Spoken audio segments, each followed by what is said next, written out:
Bismillahirrahmanirrahim. Assalamualaikum warahmatullahi wabarakatuh. Innal hamdalillah nahmaduhu wa nasta'inuhu wa nastaghfiruh wa na'udzu billahi min shururi anfusina wa min sayyiati a'malina. May yahdihillahu fala mudilla lahu wa may yudlil fala hadiya lahu. Ashhadu an la ilaha illallah wahdahu la syarika lah wa ashhadu anna Muhammadan abduhu wa rasuluh.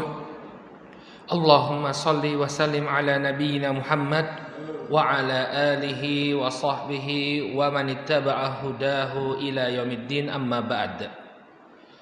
Bapak-bapak dan ibu-ibu kaum muslimin wal muslimat yang semoga senantiasa dirahmati oleh Allah. Alhamdulillah, puji syukur kita panjatkan kepada Allah atas segala nikmat yang telah Allah Subhanahu wa taala anugerahkan kepada kita semua, sehingga di malam hari ini kembali kita berkumpul di masjid yang kita cintai ini untuk melaksanakan salat maghrib berjamaah, yang kemudian kita lanjutkan dengan majelis ilmu.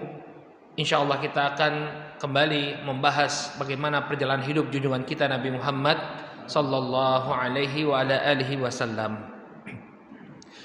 Bapak dan ibu-ibu kaum muslimin wal muslimat rahimani wa rahimakumullah. Pada pertemuan yang terakhir kita telah bahas bagaimana proses turunnya wahyu pertama kepada Nabi kita Muhammad sallallahu alaihi wasallam di usia beliau yang ke-40 tahun, dan telah kita jelaskan bahwa usia 40 tahun ini seseorang berada pada kedewasaan dan kematangan berpikir. Ketika itu beliau suka untuk menyendiri dalam gua Hira untuk beribadah, bertahannuts, ya, sampai kemudian datang malaikat Jibril alaihissalam mendekap beliau kemudian mengatakan Iqra. Lalu beliau mengatakan ma ana biqari, saya tidak bisa membaca. Hal demikian diulangi sampai 3 kali, lalu turunlah firman Allah Subhanahu wa taala dalam surat Al-Alaq ayat yang pertama sampai ayat yang kelima. Iqra bismi rabbikal ladzi khalaq, khalaqal insana min 'alaq, iqra wa rabbukal akram, alladzi 'allama bil qalam, 'allamal insana ma lam ya'lam. Kemudian setelah turun ayat tersebut, Rasulullah turun dari gua Hira menemui istri beliau, kemudian meminta agar Khadijah istri beliau menyelimuti beliau. Zambiluni, zambiluni, selimuti aku, selimuti aku. Lalu Rasulullah SAW dibawa ke hadapan Waraqah bin Naufal, yaitu sepupunya Khadijah radhiyallahu taala anhu. Kemudian Waraqah menyebutkan bahwa yang datang kepada Rasul adalah malaikat Jibril dan mengisyaratkan bahwa nanti Rasul sallallahu alaihi wasallam akan dimusuhi oleh kaumnya. Nah, setelah itu Waraqah bin Naufal meninggal dunia dan wahyu pun terputus. Sampai di sini pelajaran kita kemarin, ya, sampai wahyu terputus. Artinya ada jeda. Setelah turun wahyu yang pertama, ada jeda beberapa waktu tidak turun wahyu sama sekali, sehingga Nabi harus menunggu. Nah, ini para ulama berbeda pendapat tentang berapa lama waktu tidak turunnya wahyu. Sebagian ada yang mengatakan jedahnya itu sampai beberapa bulan. Ada yang mengatakan beberapa pekan, bahkan ada yang menyatakan itu sampai 2 tahun. Tapi tentunya ini pendapat yang kurang tepat. Ya, yang lebih tepat bahwa dia hanya berlangsung beberapa hari atau paling maksimalnya beberapa pekan. Ya, ada penundaan turunnya wahyu. Nah, para ulama menjelaskan, masya Allah, ya. Jadi setiap dari fragmen kehidupan Nabi ini ada hikmah yang bisa kita ambil. Ada beberapa pelajaran yang disebutkan oleh para ulama mengapa terjadi keterputusan wahyu ketika itu. Ya, yang pertama, kata para ulama, agar rasa takut yang ada pada diri Rasul Shallallahu Alaihi Wasallam itu hilang. Pada pertemuan yang kemarin kita telah sebutkan bagaimana takutnya Rasul Shallallahu Alaihi Wasallam, menggigil beliau sampai mengatakan kepada Khadijah, zamiluni, zamiluni, ya, selimuti aku, selimuti aku. Takut sekali beliau alaihi salatu wassalam. Maka perlu waktu agar beliau kembali mengumpulkan keberanian untuk menerima hal yang sama, yakni turunnya wahyu. Ya, jadi ini hikmahnya. Kenapa ada keterputusan wahyu? Kenapa tidak langsung turunnya wahyu? Tidak, tapi ada jeda untuk menghilangkan rasa takut pada diri Rasul sallallahu alaihi wasallam. Kemudian yang kedua, Bapak-bapak dan ibu-ibu yang dimuliakan oleh Allah, kata para ulama, tujuan dari terputusnya wahyu untuk menumbuhkan rasa rindu pada diri Rasul Shallallahu Alaihi Wasallam. Sebagaimana lazimnya seseorang apabila dia lama tidak bertemu dengan sesuatu yang mungkin dia sukai, ya, maka akan menimbulkan rasa rindu. Berbeda kalau dia bertemu tiap hari turun wahyu, tiap hari turun wahyu, ya, tidak ada rasa rindu. Nah, untuk melahirkan rasa rindu tersebut, Allah membuat jeda. Makanya ada baiknya juga kalau kita itu kadang-kadang tugas keluar itu ada hikmahnya juga, Pak. Kalau misalnya panjenengan dapat tugas keluar, nah ini sebenarnya bisa untuk menimbulkan rasa rindu. Ya, kalau nggak pernah tugas keluar tiap hari ketemu saja, ya lama-lama bosan. Tiap hari ketemu bapak saja, ya, kata ibu, ya. Tapi kalau misalnya ada jeda, tugas keluar misalnya, ketika kembali, waduh, seperti pengantin baru lagi, Kak, Pak. Pokoknya bertemu, ya, muncul rasa cinta, tumbuh rasa cinta. Nah, ini kata para ulama, kenapa ada jeda antara wahyu pertama dengan wahyu kedua? Agar, ya, muncul rasa rindu pada diri Rasul Shallallahu Alaihi Wasallam. Dan yang ketiga, nah ini juga hikmah yang sangat besar dari tertundanya atau terputusnya wahyu. Kalau kita lihat ini, masya Allah, betul, ya. Jadi di awal pengutusan beliau, di awal beliau diangkat Nabi, Allah itu ingin mengajarkan kepada Rasulullah bahwa turun atau tidaknya wahyu itu semua kembali kepada siapa? Allah. Tidak ada urusannya sama sekali Nabi SAW dengan turunnya wahyu. Nabi nggak berkuasa untuk apa? Menurunkan wahyu. Semuanya tergantung keputusan Allah. Kalau Allah Subhanahu Wa Taala ingin turunkan wahyu pada saat itu, akan turun wahyu. Tapi kalau Allah Subhanahu Wa Taala tidak menginginkan, maka tidak akan turun wahyu. Semuanya kembali kepada Allah Subhanahu Wa Taala. Kalau kita bahasakan dengan bahasa sekarang, hak apa? Prerogatif, ya. Haknya Allah semata. Nggak ada haknya Nabi Sallallahu Alaihi Wasallam. Oleh karena itulah Bapak dan Ibu yang semoga dimuliakan Allah, nanti kita akan menyaksikan bersama, ya, seiring dengan perjalanan pelajaran kita, banyak wahyu-wahyu itu yang ditunda oleh Allah Subhanahu Wa Taala karena berbagai macam hikmah yang ada di baliknya. Nanti kita akan sampai pada peristiwa haditsatul ifk. Haditsatul ifk itu adalah peristiwa dituduhnya Aisyah, istri Nabi Shallallahu Alaihi Wasallam, berselingkuh oleh sebagian kaum munafikin. Jadi ceritanya itu Nabi alaihi salatu wassalam pergi bersama Aisyah dan rombongan para sahabat.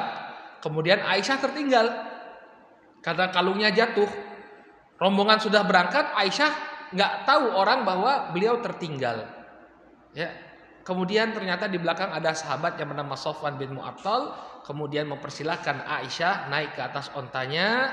Kemudian mereka berdua menyusul pasukan. Maka mulailah bisik-bisik kaum munafikin, ya, mengatakan Aisyah radhiyallahu taala anha melakukan perselingkuhan, hubungan yang tidak selayaknya dengan Sofwan bin Mu'attal. Nah, ketika itu lama sekali tidak turun wahyu.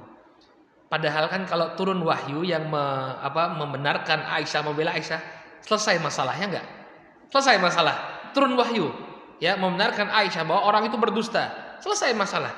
Tapi dengan hikmah, ya, karena adanya hikmah Allah menunda, ya, ingin menguji kesabaran Aisyah, kemudian menampakkan siapa sih kaum munafikin. Banyak sekali hikmahnya di sana. Ditunda wahyunya, ya, sehingga sekali lagi wahyu itu adalah haknya Allah. Dari awal beliau diangkat jadi nabi, beliau sudah ditarbiyah oleh Allah, ya. Engkau tidak memiliki kuasa apapun untuk turunnya wahyu, ya. Demikian juga nanti kasusnya Ka'ab bin Malik yang tertinggal dalam perang Mu'tah. Dalam perang Mu'tah Ka'ab bin Malik ini nggak ikut perang. Kemudian ketika Nabi kembali ke kota Madinah, semuanya diperintahkan untuk mengungkapkan alasan. Maka kaum munafikin mereka dengan mudah lisannya berdusta. Oh, kami punya hajah ini, kamu punya hajah ini. Maka Ka'ab bin Malik, ya, beliau jujur, beliau mengaku salah. Saya memang tertinggal perang. Lalu beliau diboikot 50 hari oleh Rasul Shallallahu Alaihi Wasallam sampai kemudian turun ayat dalam surat At-Taubah yang menyatakan diterimanya taubatnya Ka'ab bin Malik. Nah, ini semua diajarkan oleh Allah, ditarbiyah oleh Allah dari awal. Ya, wahai Rasulullah, ya, dari awal sudah diajarkan bahwa wahyu itu tidaklah turun melainkan dari Allah Subhanahu wa taala. Tidak seorang pun yang bisa memaksa Allah untuk menurunkan wahyunya, tidak punya kewenangan sama sekali. Baik. Nah, kemudian setelah terputus selama tadi beberapa pekan, maka turunlah wahyu yang kedua yang turun kepada Nabi alaihi salatu wasalam. Nah, ini ada riwayat dalam Sahih Al-Bukhari dari Jabir bin Abdullah, disebutkan qala Rasulullah sallallahu alaihi wasallam jawartu fi Hira falamma qadaitu jiwari habattu fastabtantu alwadi fanuditu fanadhartu amami fa khalfi wa an yamini wa an shimali. Ketika itu aku berada di Gua Hira, kemudian aku pun keluar dari Gua Hira dan berjalan menelusuri lembah. Kalau wahyu yang pertama itu turunnya di dalam gua, wahyu yang kedua ini ketika beliau mulai turun dari Gua Hira lalu turun. Ingat, ini bukan waktu yang sama ya, sudah ada jeda beberapa pekan. Nabi kembali ke Gua Hira, kemudian beliau menuruni lembah. Karena Gua Hira kemarin kita sudah jelaskan ada di atas gunung, ada di atas bukit. Nabi turun ke lembah, fanuditu. Kemudian aku dipanggil, ada yang memanggil beliau. Fanadhartu amami wa khalfi wa an yamini wa an shimali. Maka aku segera melihat di depanku tidak ada siapa-siapa. Di belakangku enggak ada siapa-siapa. Di kananku enggak ada siapa-siapa, di kiriku enggak ada siapa-siapa. Masya Allah, siapa yang manggil ini ya? Ya, enggak ada orang pun, enggak ada seorang pun di sekitar beliau sallallahu alaihi wasallam. Fa idza huwa jalisun ala kursi bainas sama'i wal ard. Ternyata ada Jibril alaihissalam duduk di atas sebuah kursi yang berada di antara langit dan bumi. Artinya beliau ada di atas. Ya, fa ataitu khadijata fa qultu dathiruni wa subbu alayya ma'an baridan. Maka aku pun segera kembali kepada Khadijah radhiyallahu taala anha, lalu aku katakan kepadanya, dathiruni, selimutilah aku. Ya, wasubbu alayya ma'an, dan percikilah air kepadaku, siramkanlah air kepadaku. Ya, beliau merasa gemetaran. Ya, terjadi kembali apa yang menimpa beliau di wahyu yang pertama. Wa unzila alayya ya ayyuhal muddatsir qum fa'anzir wa rabbaka fakabbir. Maka ketika itu diturunkanlah ayat ini kepadaku, yaitu surat Al-Mudatsir. Kelengkapannya seperti ini. Nah, ini dia. Kalau ayat wahyu yang pertama Al-Alaq ayat yang pertama sampai kelima. Kalau wahyu yang kedua ini surat Al-Mudatsir dari ayat yang pertama sampai ayat yang ketujuh. Mari kita simak apa ayat yang atau surat yang kedua yang diturunkan kepada Nabi. Lebih tepat serangkaian ayat ya, karena dia tidak diturunkan secara utuh.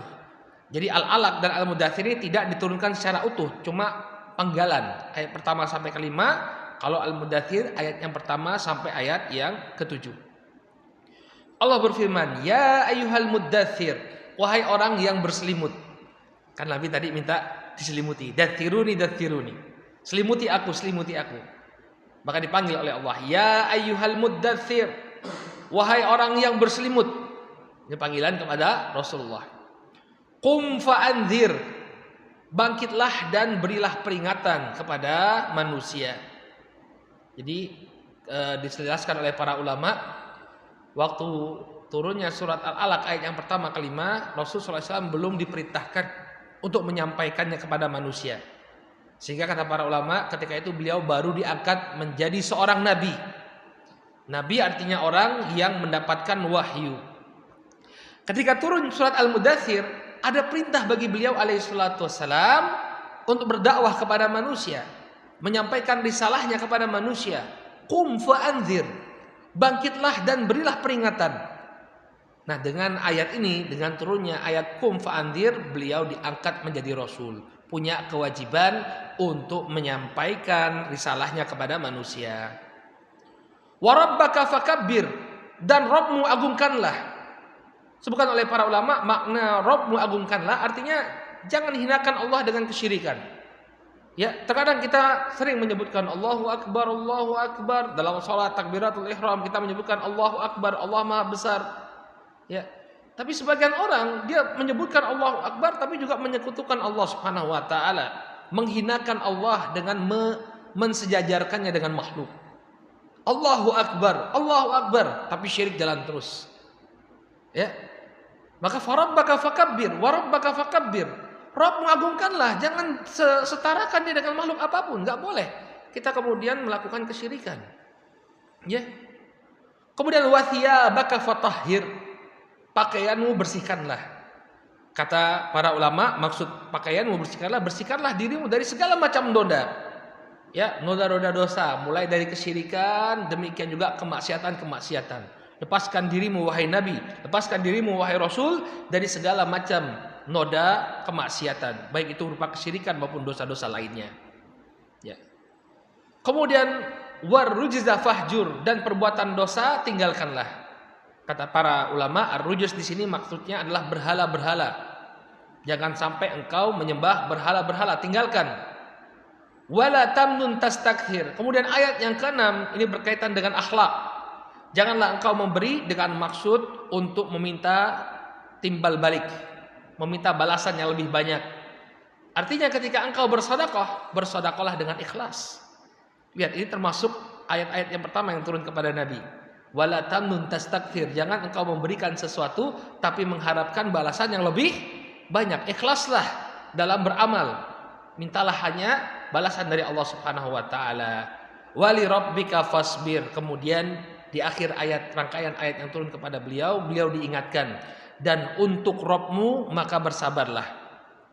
Ini sebagai isyarat, kata para ulama, bahwa ketika menyampaikan kebenaran pastilah beliau akan mendapatkan gangguan demi gangguan.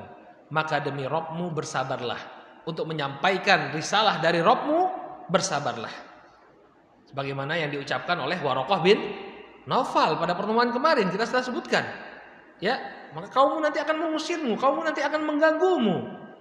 Ya, maka di ayat ini juga diingatkan oleh Allah Subhanahu wa taala, wali rabbika fasbir, dan untuk Rabbmu maka bersabarlah. Dalam dakwah pasti akan ada hambatan, pasti akan ada rintangan.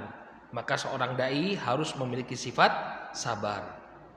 Baik, ini yang turun kepada beliau. Nah, sebagai faedah, ada sebagian para ulama yang menyebutkan bahwa wahyu selanjutnya yang turun, jadi setelah Al-Alaq, kemudian Al-Mudaththir, kemudian yang turun yang ketiga adalah Al-Muzammil. Ya, Al-Muzammil. Di mana Allah berfirman, ya ayyuhal muzammil, sama, wahai orang yang berselimut. Ya, ya ayyuhal muzammil qumil laila illa qalila nisfahu aw inqus minhu qalila aw zid alaihi warattilil qur'ana tartila. Dipanggil lagi Nabi SAW dengan panggilan apa? Wahai orang yang berselimut. Qumil laila illa qalila, bangunlah untuk salat di malam hari kecuali sedikit darinya. Ya, artinya di penghujung malam. Nisfahu aw inqus minhu qalila. Ya, baik itu tersisa setengah malam atau sedikit dari setengah malam, entah itu sepertiganya atau seperempatnya. Intinya apa? Di waktu setelah tengah malam, bangkitlah engkau. Auzid alaihi warattil qur'ana tartila, atau tambahlah ya dan bacalah Quran itu dengan perlahan-lahan. Nah, ini kata para ulama turunnya ayat yang atau rangkaian ayat untuk ketiga kalinya kepada Nabi SAW ini untuk mengganti kebiasaan beliau menyendiri di Gua Hira. Mulai sekarang nggak perlu lagi menyendiri di Gua Hira. Tapi bagaimana cara mendekatkan diri kepada Allah? Qumil laila illa qalila. Ya, bangkitlah engkau di malam hari kecuali di waktu sedikit, dikecualikan waktu dari setengah malam tadi. Ini di sepertiga malam atau di setelah tengah malam, bangkitlah engkau untuk mendekatkan diri kepada Rabbmu. Jadi ini 3 ayat yang diturunkan kepada Nabi alaihissalam di awal-awal. Jadi surat Al-Alaq ayat yang pertama sampai ke-5, kemudian surat Al-Mudaththir ayat yang pertama sampai ayat yang ke-7, lalu surat Al-Muzammil dari ayat yang pertama sampai ayat yang ke-4. Baik, jadi ini kalau kita kesimpulan fasenya turunnya wahyu, pertama dimulai dengan mimpi ya, mimpi beliau yang benar ya, apa yang beliau lihat di mimpi terwujudkan di alam nyata. Kemudian datangnya Jibril alaihissalam mengajarkan beliau rangkaian ayat dalam surat Al-Alaq. Kemudian beliau dibenarkan oleh Waraqah bin Naufal, kemudian terputus wahyu selama beberapa hari atau beberapa pekan, lalu turun wahyu yang kedua, yakni ayat-ayat pertama dari surah Al-Mudaththir, ayat yang pertama sampai ayat ke-7, kemudian turunnya perintah untuk sholat malam sebagai ganti tahannuts beliau. Ini menurut sebagian para ulama. Jadi ini fase-fase turunnya wahyu kepada Nabi alaihi salatu wassalam. Baik, Bapak dan Ibu yang dimuliakan oleh Allah Subhanahu wa taala, kita kembali kepada firman Allah Subhanahu wa taala pada surat Al-Mudaththir. Di sana ada perintah bagi Nabi sallallahu alaihi wasallam, "Qum fa'andzir." Bangkitlah dan berilah peringatan. Maka Nabi alaihi salatu wasallam ketika itu mulai berdakwah, menyampaikan risalah beliau kepada orang-orang terdekat beliau. Maka dimulailah suatu fase dalam sirah an-nabawiyah, dalam sejarah hidup beliau, yang dikenal dengan fase dakwah sirriyah. Dakwah sirriyah ini artinya dakwah tidak secara terang-terangan. Sebagian orang menyebutkan dakwah sirriyah ini dakwah secara rahasia, tapi kurang tepat. Karena sebenarnya tidak dirahasiakan oleh Nabi. Nabi berdakwah. Dan orang-orang Quraisy pun tahu kalau beliau ini berdakwah, mengajak manusia untuk mentauhidkan Allah. Sehingga kurang tepat kalau disebut sebagai dakwah sirriyah, dakwah rahasia-rahasiaan. Tidak. Yang namanya dakwah itu terbuka. Hanya saja kenapa? Apa maksud dari dakwah sirriyah? Beliau tidak mengemukakan dakwahnya atau menyampaikan dakwahnya di hadapan khalayak ramai. Seperti ketika orang sedang berkumpul, kemudian wahai manusia dengarkanlah apa yang ingin aku sampaikan. Tidak. Tapi person to person. Apakah itu dilakukan secara rahasia? Tidak dilakukan secara rahasia. Hanya tidak dilakukan di hadapan khalayak ramai. Maka kurang tepat kalau kemudian ada orang dakwahnya rahasia. Ayo kita diam-diam biar gak ketahuan kaum muslimin. Kita kumpul di mana? Nanti diam-diam kita. Ketika ditanya, kok dakwah kok diam-diam? Dulu kan Nabi dakwah sirriyah. Oh, berarti nggak paham makna dakwah sirriyah. Ya, dakwah sirriyah bukan begitu. Artinya beliau tidak mengumumkan. Buktinya mereka tahu kok. Orang-orang Quraisy itu tahu bahwa Nabi SAW itu mengajak ya untuk beribadah kepada Allah semata dan menjauhi kesyirikan. Mereka paham. Dan selama itu Nabi SAW tidak diganggu. Ya, selama beliau berdakwah sirriyah, beliau tidak diganggu. Tapi ketika mulai beliau tampil di depan publik, ya, mengajak manusia untuk mentauhidkan Allah, kemudian barulah beliau dan para sahabat dimusuhi. Baik. Nah, di fase dakwah sirriyah ini Nabi SAW memulai dakwah pertama kepada orang-orang terdekat beliau. Jadi orang yang pertama kali menerima dakwah beliau tentunya istri beliau, Khadijah radhiyallahu taala anha. Sudah kita jelaskan waktu kita membahas keutamaan Khadijah. Kemudian termasuk orang yang pertama menerima dakwah beliau adalah Ali bin Abi Thalib radhiyallahu taala anhu, sepupu beliau. Dan ketika itu Ali baru berusia 10 tahun Bapak dan Ibu. Jadi masih kecil sudah masuk Islam. Mungkin ada yang bertanya, kenapa kok Ali bin Abi Thalib ini bisa menjadi orang yang pertama masuk Islam, termasuk orang yang pertama masuk Islam? Karena dulu Ali ini tinggal bersama Rasulullah. Jadi Ali ini bapak beliau Abu Thalib, paman dari Rasul SAW. Walaupun beliau adalah seorang yang terpandang di tengah-tengah kaum musyrikin Makkah, tapi keadaan ekonominya ini ya beliau tidaklah kaya. Ya, kehidupannya sangat bersahaja. Oleh karena itu, saking kesusahannya, beberapa orang anaknya itu dititipkan kepada saudaranya. Rasulullah ketitipan Ali. Ya, Abu Thalib juga punya anak namanya Ja'far bin Abi Thalib. Ini juga dititipkannya kepada paman Rasulullah yang bernama Abbas. Nah, ini menjawab pertanyaan, kenapa kok Ali bin Abi Thalib itu menjadi sosok yang pertama, termasuk sosok yang pertama masuk Islam? Karena memang beliau tinggal di rumahnya Rasulullah ketika itu, diasuh oleh Rasulullah Sallallahu Alaihi Wasallam, dan nanti akan menjadi menantunya Rasulullah. Ya, baik. Ini Ali bin Abi Thalib. Bahkan nanti Ali menjadi orang yang pertama sholat. Jadi kalau ditanya siapa sahabat yang pertama sholat, nanti jawabannya dari kalangan wanita itu Khadijah, dari kalangan laki-laki adalah Ali bin Abi Thalib. Ya. Kemudian siapa lagi orang yang terdekat masuk Islam? Ini Abu Bakar. Ya. Kemudian Zaid bin Harithah. Kemudian yang terakhir Zaid bin Harithah. Oh, ada penjelasannya ini sebenarnya ya. Nah ini Ali bin Abi Thalib tadi kita telah sebutkan. Yang pertama adalah Ali bin Abi Thalib. Tadi Khadijah sudah kita bahas dalam satu pertemuan khusus bahas Khadijah ya. Sekarang Ali. Nah Ali ini masuk Islam ketika usia 10 tahun dan beliau adalah orang yang pertama sholat. Orang laki-laki yang pertama sholat setelah Rasulullah. Dalam sebuah hadis yang diriwayatkan oleh Al-Imam Tirmidzi dan disahihkan oleh Asy-Syaikh Al-Albani rahimahullah ya, dari sahabat Abdullah bin Abbas radhiyallahu taala anhuma, Abdullah bin Abbas mengatakan, "Awwalu man shalla Aliyun." Orang yang pertama kali sholat tentunya setelah Rasulullah SAW adalah Ali. Jadi ini salah satu keutamaan Ali bin Abi Thalib radhiyallahu anhu, orang yang pertama kali sholat di belakang Rasul Shallallahu Alaihi Wasallam dari kaum laki-laki.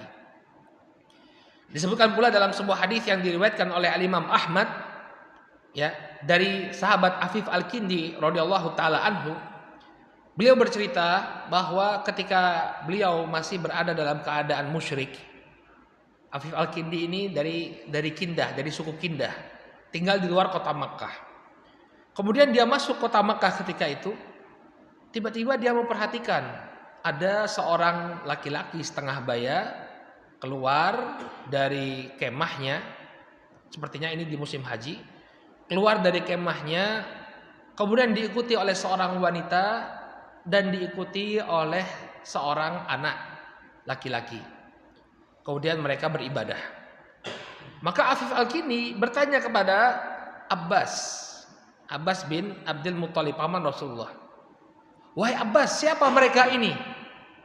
Ya, siapa mereka ini dan apa yang mereka lakukan? Maka dijelaskan oleh Abbas bin Abdul Muthalib. Yang pertama kali keluar itu keponakanku Muhammad, dia mengaku sebagai Rasul. Adapun wanita itu adalah Khadijah istrinya. Dan Ali itu adalah saudara sepupunya. Jadi ini menguatkan apa yang disampaikan oleh Abdullah bin Abbas tadi, bahwa dua orang inilah yang pertama kali sholat di belakang Rasulullah Shallallahu Alaihi Wasallam. Yang pertama Khadijah istri beliau, yang kedua adalah Ali bin Abi Thalib radhiyallahu taala anhu. Kemudian Abu Bakar. Nah, Abu Bakar ini kenapa beliau menjadi orang yang pertama masuk Islam, termasuk orang yang pertama masuk Islam? Karena beliau adalah sahabat karibnya Rasul Shallallahu Alaihi Wasallam. Bahkan sebelum beliau diangkat menjadi nabi, beliau sudah berteman atau bersahabat karib dengan Abu Bakar As-Siddiq radhiyallahu taala anhu. Ya. Sehingga Nabi sallallahu alaihi wasallam mengatakan, jadi ketika beliau berada di kota Madinah, terjadi perselisihan antara Abu Bakar dengan sebagian para sahabat. Maka Nabi sallallahu alaihi wasallam membela Abu Bakar dan menunjukkan kedudukan Abu Bakar radhiyallahu taala di hadapan mereka. Kata beliau, "Innallaha ba'atsani ilaikum faqultum kadzabta." Dulu ketika Allah pertama kali mengutusku kepada kalian, kalian mengatakan kadzabta, engkau telah berdusta. Qala Abu Bakar shadaq. Tapi apa yang diucapkan oleh Abu Bakar? Engkau benar. Dari awal ketika beliau diutus, tidak ada yang membenarkan beliau, sedikit sekali yang membenarkan beliau. Tapi Abu Bakar ada di samping beliau membenarkan apa yang beliau ucapkan. Wa wasani bi nafsihi wa malih. Dan dia telah mengorbankan jiwa dan hartanya untukku. Ya, luar biasa pengorbanan hartanya Abu Bakar As-Siddiq bagi perjuangan Rasul sallallahu alaihi wasallam. Nanti kita akan bahas bagaimana beliau mencurahkan hartanya untuk membebaskan budak-budak yang disiksa oleh orang-orang Quraisy. Demikian juga dalam peperangan demi peperangan, sekian banyak harta yang disumbangkan oleh Abu Bakar sebagai kontribusi beliau terhadap Islam, luar biasa. Dan kita juga tahu ketika Nabi Shallallahu Alaihi Wasallam dimi'rajkan oleh Allah Subhanahu Wa Taala ke atas langit dalam peristiwa Isra wal Mi'raj, orang-orang tidak percaya kepada apa yang disampaikan oleh beliau. Maka Abu Bakar Siddiq mengatakan, kalau toh beliau menyampaikan sesuatu yang lebih daripada itu, saya akan benarkan. Makanya beliau dijuluki sebagai As-Siddiq, yang membenarkan. Luar biasa Abu Bakar As-Siddiq radhiyallahu taala anhu. Dan di antara keutamaan beliau, ketika beliau masuk Islam, Abu Bakar langsung terjun berdakwah. Sehingga banyak para sahabat itu di awal-awalnya masuk Islam, karena dakwahnya Abu Bakar As-Siddiq radhiyallahu taala anhu. Utsman bin Affan masuk Islam karena siapa? Abu Bakar. Zubair bin Awam, Thalhah bin Ubaidillah, Abdurrahman bin Auf, Sa'ad bin Abi Waqqas, ini semua masuk Islam melalui perantaraan dakwahnya Abu Bakar, dan mereka ini termasuk 10 sahabat yang dijamin masuk surga. Ya, dalam sebuah hadis yang sahih dalam riwayat At-Tirmidzi dari Abdurrahman bin Auf, Nabi SAW menyebutkan 10 nama sahabat yang dijamin masuk surga. Para ulama menyebutnya dengan al-asyarah al-mubasysyaruna bil jannah. 10 sahabat yang diberi kabar gembira masuk ke dalam surga. Ada 10 orang disebutkan namanya secara beriringan. Dan para ulama sepakat mereka inilah para sahabat yang terbaik. Jadi kalau panjenengan ditanya siapa para sahabat yang terbaik dari sekian ribu para sahabat itu, siapa yang terbaik? Yang terbaik adalah 10 orang ini. Lalu dari 10 orang ini siapa yang paling terbaik? Yang terbaik adalah para khulafa ar-rasyidin yang 4. Ya. Kemudian dari yang 4 ini siapa yang terbaik? Jawabannya adalah Abu Bakar As-Siddiq. Ya. Kata Rasulullah SAW, beliau menyebutkan secara beriringan, Abu Bakar fil jannah, wa Umar fil jannah, wa Uthman fil jannah, wa Ali fil jannah, wa Thalhah fil jannah, wa Zubair fil jannah, wa Abdurrahman bin Auf fil jannah, wa Sa'dun fil jannah, wa Sa'idun fil jannah, wa Abu Ubaidah ibnul Jarrah fil jannah. Abu Bakar, Umar, Uthman, Ali disebutkan secara beriringan ya, 4 khulafa ar-rasyidin. Ini urut-urutan kekhilafahan. Abu Bakar, Umar, Uthman, Ali, Thalhah, Zubair, Abdurrahman bin Auf, Sa'ad ya Ibn Abi Waqqas, kemudian Sa'id ibn Zaid, kemudian Abu Ubaidah bin Jarrah. 10 orang sahabat ya yang dijamin masuk surga. Nah, di antara 10 orang sahabat ini, 5 di antaranya masuk Islamnya berkat dakwahnya Abu Bakar. Ya, yang ditulis merah itu Uthman, Thalhah, Zubair, Abdurrahman bin Auf dan Sa'ad ibn Abi Waqqas. 50%-nya itu semua masuk Islam karena dakwahnya Abu Bakar As-Siddiq radhiyallahu taala anhu, masyaallah. Ya. Makanya kita kalau bisa ikut berdakwah, ikut andil dalam berdakwah, ya kita coba berdakwah. Ya. Barang siapa yang mendapatkan hidayah melalui tangan kita, ya setiap kali dia melakukan kebaikan, kita akan mendapatkan pahala. Misalnya kita ngajak orang sholat, ada saudara kita di sekitar masjid tapi nggak pernah sholat misalnya, panjenengan ajak sholat pelan-pelan, sampaikan, ajak sholat. Setiap kali dia sholat, nanti kalau Allah berikan hidayah melalui panjenengan, dia kemudian mau sholat, setiap kali dia sholat panjenengan dapat pahala luar biasa. Makanya Abu Bakar ini luar biasa pahalanya ya, yang dimasukkan yang masuk Islam melalui tangan beliau orang-orang hebat. Nah, orang-orang hebat ini nanti melalui tangannya memasukkan orang banyak ke dalam Islam. Ali nanti berdakwah ke Yaman, ya enggak? Ya, Sa'ad bin Abi Waqqas di Irak. Semuanya apa? Kembali pahalanya kepada Abu Bakar As-Siddiq. Makanya kita diberikan oleh Allah Subhanahu wa taala ya kesempatan untuk berinvestasi. Kata Nabi SAW, wallahi la ayahdiyallahu bika rajulan wahidan khairun laka min khumrin na'am. Wallahi demi Allah, kalau Allah itu berkehendak untuk memberikan hidayah kepada seseorang melalui tanganmu, yang demikian itu lebih utama daripada unta-unta merah, harta dunia yang paling berharga. Nggak ada nilainya kalau dibandingkan dengan ya pahala dakwah yang kita sampaikan. Dalam hadis yang lain Rasulullah SAW mengatakan, man sanna fil islami sunnatan hasanah falahu ajruha wa ajruha man amila biha wa la yanqusu min ujurihim syai'un. Barang siapa yang menunjukkan kebaikan kepada seseorang, ya kemudian dia ikuti, maka dia mendapatkan pahala kebaikan tersebut, ya, dan pahala orang yang mengamalkannya tanpa mengurangi pahala mereka sedikit pun. Jadi mereka dapat pahala, kita dapat pahala. Makanya kalau kita lihat ada tetangga kita yang belum sholat, ya kan sholat ini tiang agama, coba ajak untuk sholat, ya. Kalau ada di antara mereka yang masih bergelimang maksiat, sampaikan dakwah, pahalanya luar biasa. Setiap kali dia melakukan kebaikan, ada andil kita di sana, ada saham kita di sana. Baik, Ini Abu Bakar As-Siddiq radhiyallahu taala anhu. Kemudian orang yang keempat adalah Zaid bin Harithah. Nah, kenapa Zaid bin Harithah ini menjadi orang-orang yang pertama menerima dakwah Rasulullah SAW? Karena beliau adalah anak angkatnya Rasulullah. Jadi dikisahkan dalam kehidupannya Zaid ini, Zaid bin Harithah ini dulu pernah bersama keluarganya melakukan perjalanan, kemudian dirampok. Ya, keluarganya ini dirampok, lalu Zaid dijual sebagai budak. Lalu kemudian dibeli oleh Khadijah radhiyallahu taala anha sebagai budak. Ketika Khadijah menikah dengan Rasulullah, maka Zaid dihadiahkan kepada Rasulullah. Lalu oleh Rasulullah dijadikan sebagai anak angkat. Oleh karena itulah, ya, sebelum Islam Zaid ini dikenal dengan nama Zaid bin Muhammad. Ya.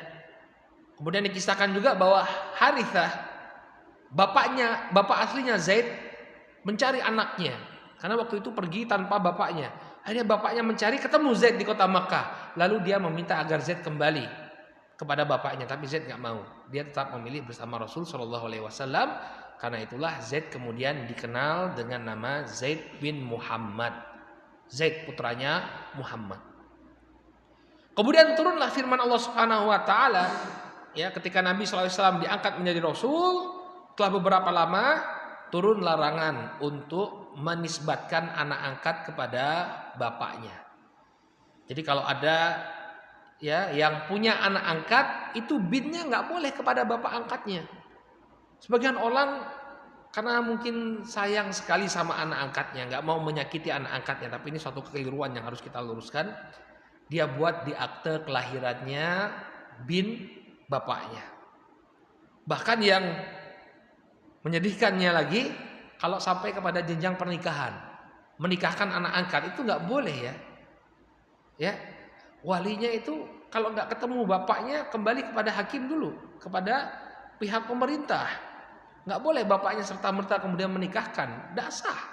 Bintinya itu nggak boleh ya. Dalilnya adalah firman Allah Subhanahu Wa Taala dalam surat Al-Ahzab ayat yang keempat. Udu'uhum li'abaihim huwa aqsatu indallah. Panggillah mereka dengan nisbat kepada bapak-bapak mereka. Zaid bin Harithah bukan Zaid bin Muhammad. Ya. Makanya ketika mengadopsi anak, tahu bapaknya itu siapa, bapak ibunya itu harus tahu kita siapa. Ya, sehingga kita bisa menisbatkan dia nanti kepada bapaknya tetap. Dan anak angkat itu harus dikasih tahu posisi dia itu anak angkat. Ya, jangan sampai nggak tahu sama sekali. Dia sama ibunya bukan mahram nanti ya, bukan mahram sama ibunya. Sama kalau misalnya ada anak perempuannya bukan mahram.